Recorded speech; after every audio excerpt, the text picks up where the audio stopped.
Apa itu quiet firing? Mari kita kenali ciri-cirinya supaya kamu bisa mengantisipasi dan menghadapinya.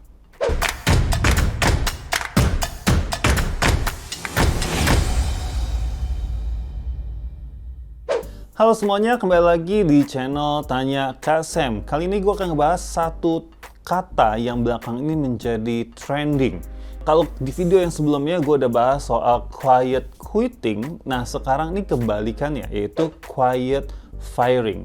Atau sebuah kondisi di mana perusahaan dengan secara terkonstruksi atau dengan secara sengaja itu memang membuat karyawan tersebut tidak betah sehingga berharap karyawan tersebut jadinya resign ya atau keluar dari perusahaan tersebut. Kalau kita teliti lagi, kita baca-baca dari artikel-artikel yang bisa dipercaya, ternyata fenomena quiet firing ini bukanlah sesuatu yang baru.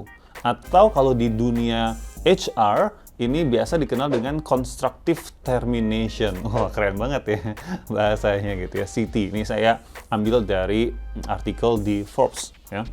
Dan ini bukan hal yang baru sebetulnya, hanya saja karena social media dan segala macam akhirnya timbul tren seperti ini.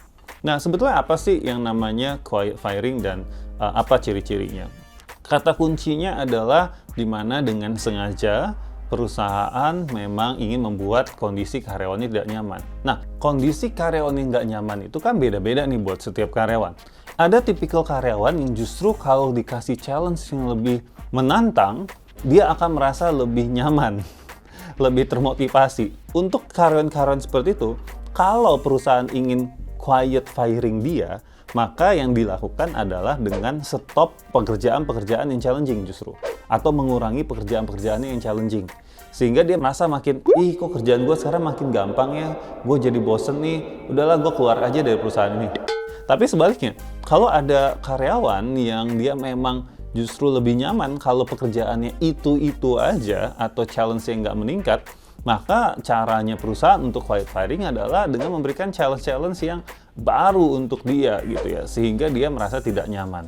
Atau contoh lainnya adalah kalau karyawan yang merasa bahwa dia sangat menyukai sebuah pekerjaan yang dilakukan sekarang gitu ya, maka salah satu bentuk quiet firing-nya adalah pekerjaan yang dia sukai ini bisa saja dialihkan ke orang lain. Nah, ini contohnya. Ya, intinya adalah bentuk-bentuk quiet firing ini adalah sesuatu yang membuat kita sebagai karyawan tidak nyaman sehingga kita berpikir untuk resign. Bahkan di beberapa kasus lain, ada yang sangat ekstrim dan ini sangat saya sayangkan, yaitu jabatannya diturunkan cukup jauh, bahkan ada kompensasi atau timbal balik yang dia dapatkan yang dikurangi, sehingga dia merasa sangat tidak nyaman. Nah, sebetulnya sih hal-hal seperti ini bukan hal-hal yang gue dukung ya, walaupun gue seorang business owner. Kenapa? Karena bagi gue lebih simple dan lebih baik kalau kita langsung omongin aja ke karyawannya gitu loh. Kalau emang kita merasa bahwa dia sudah mulai tidak cocok, tidak bisa mengikuti fase perkembangan perusahaan, ya kita ngomong aja daripada kita diem-diem membuat karyawan tidak nyaman. Apalagi kalau kita sampai membuat lingkungan kerja yang nggak banget gitu. Misalkan kita sengaja marah-marah terus sama dia, kita sengaja misalnya ngejutekin dia terus, kita sengaja nyinyirin dia terus gitu ya. Bahkan mungkin ada kita sengaja kalau dia kayak kelihatan belum sisiran, terusnya kita bilang, kamu kayak nggak sisiran.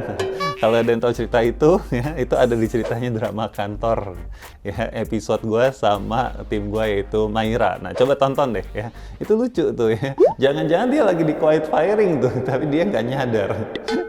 Anyway, nanti teman-teman bisa tonton setelah ini ya. Ya itu yang ingin saya bagikan ke teman-teman. Jadi buat para business owner dan leader, janganlah kita melakukan quiet firing seperti itu karena tidak ada untungnya buat kita, tidak ada untungnya untuk karyawan.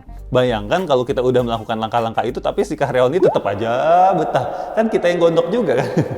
Dan akhirnya tidak ada solusinya gitu. Nah, tapi sebaliknya buat kalian yang juga sedang merasa seperti itu, coba tolong diklarifikasi. Jangan hanya berasumsi. Siapa tahu ini asumsi negatif thinking kalian aja gitu loh. Siapa tahu ternyata maksudnya nggak begitu. Emang organisasinya butuh restrukturisasi. Siapa tahu emang butuh dikasih challenge baru kamunya, atau emang butuh kamunya diambil pekerjaan yang lama supaya kamu belajar pekerjaan yang baru dan sebagainya. Ya, jadi buat kedua pihak ya, buat karyawan jangan berasumsi, coba diklarifikasi. Buat business owner atau leader sebaiknya jangan melakukan quiet firing. Omongin aja langsung karena keterbukaan menurut saya akan lebih memudahkan. Kalau tidak mau ketinggalan tips-tips lainnya seputar career, leadership, growth mindset, dan HR atau human resource, langsung aja subscribe dan nyalain notifikasinya di channel YouTube gua Tanya Kak Sam. Kalau kalian memang sudah terkonfirm sedang berada dalam situasi quiet firing, tonton video gua yang lain, yaitu cara menghadapi situasi di saat kita mengalami quiet firing. Oke, itu aja dari gue. Sampai jumpa.